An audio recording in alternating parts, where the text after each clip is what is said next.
और उनका चौधरी साहब जो है ट्रेन से बनारस आ रहे थे, उसी ट्रेन में खबर मिली। खबर मिली जैसे अचानक विश्वास ही नहीं। विधायक जी, आज के कार्यक्रम के बारे में क्या कहना चाहिए? आज का कार्यक्रम हम लोगों के नेता, हमारे पिता और गरीबों, मजलूमों, शोषितों की आवाज़ सदैव अपने को गरीबों के बीच खपाने वाले जननायक शारदानंद अंचल जी की 16वीं पुण्यतिथि थी। आज वो पुण्यतिथि के अवसर पर हम सभी लोग इकट्ठा होकर के और जननायक शारदानंद अंचल जी के विचारधाराओं से अनवरत अपने को जोड़ करके उनके संघर्षों के साथ ही यहाँ इकट्ठा होकर के उनके स्मृतियों को प्रणाम किए हैं और श्रद्धासुमन अर्पित किए हैं। अगर बात उत्तर प्रदेश की जाए तो 8 साल के कार्यकाल में, दूसरे कार्यकाल में योगी के, क्या आपको लगता है कि वो राम राज्य का जो कॉन्सेप्ट था वो हो पाया? देखिए, आज 8 साल के कार्यकाल का कॉन्सेप्ट पूछ रहे हैं तो जनता आज ठगा हुआ महसूस कर रही है। आप सिर्फ जनपद बलिया को उठा करके देखिए, जो कल की राजनीति जननायक शारदानंद अंचल, मुलायम सिंह यादव जी के ज़माने की राजनीति और उस समय की जो बलिया था, आज उसमें दिल्ली आसमान का फर्क है। आप देखेंगे कि बलिया आज हत्याओं का केंद्र बिंदु बन गया है। साल में लगभग 2 दर्जन से भी अधिक हत्याएं हुई हैं, यानी एक तरह से बलिया अशांत जनपद के रूप में इसकी पहचान बनती जा रही है। तो ऐसी परिस्थिति में अब उनके कार्यकाल का मैं क्या बखान करूं? कानून व्यवस्था ध्वस्त है, विकास से कोसों दूर है।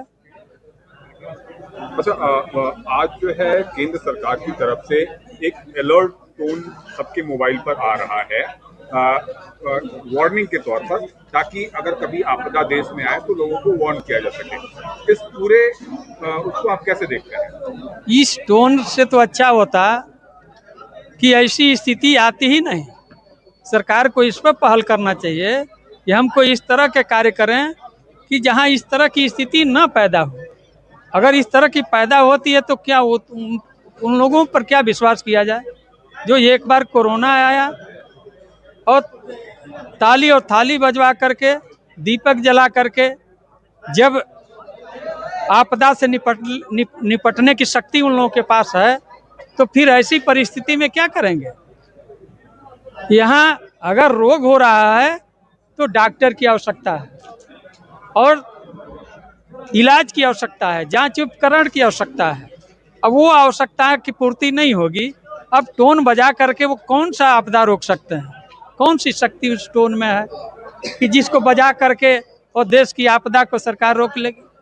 ये तो बस जनता के साथ छलावा है और जनता को धोखे में सरकार रख रही है, इसलिए कि धरातल के काम से उन लोगों को ज़्यादा मतलब नहीं है।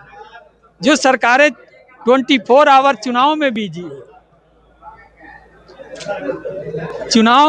हो, मुद्दों की तलाश में लगी हो, अपने लोगों को चुनाव में झोंक रखी हो, तो आप का विजन क्या है? सिर्फ प्रचार। तो प्रचार प्रसार से देश और प्रदेश का विकास नहीं होगा, बल्कि धरातल पे कार्य करने की आवश्यकता है। और जो सरकार धरातल पे कार्य नहीं करेगी तो थाली और ताली पीट करके करोड़ों लोगों ने अपनी जान गंवा दी है और उनकी रक्षा सरकार नहीं कर पाई। आज तो आप इस आपदा प्रबंधन के इस रिंगटोन को या कॉल को आप कैसे देखते हैं फिर? देखिए, अगर आपदा की आशंका सरकार के पास है, सरकार को है, तो उसका इंतजाम क्यों नहीं करती है?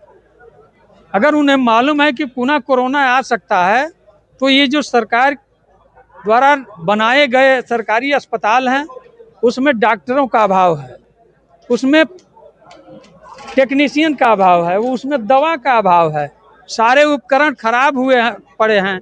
तो क्यों नहीं इसका सरकार एहतियात के तौर पर उसका इंतजाम कर देती है?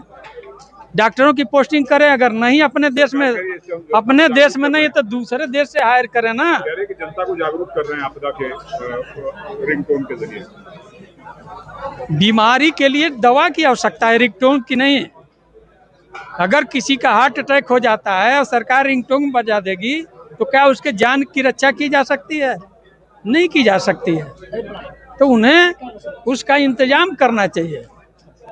जो जिस चीज़ की अगर सुरक्षा की आवश्यकता है तो सुरक्षा कर्मियों की भर्ती की जाए, उसे प्रशिक्षण दिया जाए, उसे हथियार उपलब्ध कराया जाए कि अपने राष्ट्र की सुरक्षा कर सके। अगर कोई आपदा आती है, बीमारी आती है, महामारी आती है, तो उसकी रक्षा के लिए वो क्यों नहीं इंतजाम करती है दवा की? अगर बच्चों को शिक्षकों की आवश्यकता है तो मास्टर भर्ती नहीं करेगी तो सिर्फ बिल्डिंग थोड़ी नहीं बच्चों को शिक्षित कर देगा। Thank you sir. तो उन्हें आपदा से लड़ने के लिए उसका एहतियातन इंतजाम करना चाहिए सरकार को, न कि घंटी बजा करके और लोगों को राहत दे सकती है। Thank you.